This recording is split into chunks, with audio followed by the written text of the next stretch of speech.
বলবো না, শেষ অবধি চলে গেলেন। সেদিন যখন ওনাকে দেখতে গেলাম,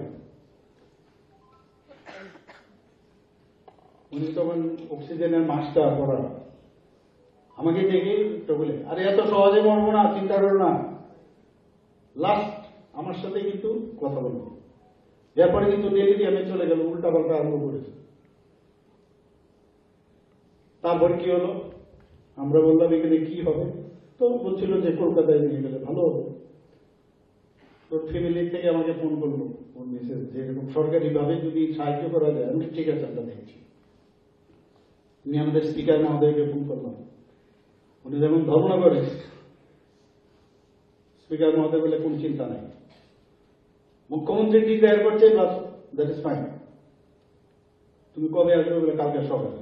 আমি পরীক্ষিত বাবু আছে, ওনাকে ফোন করলাম যে আপনি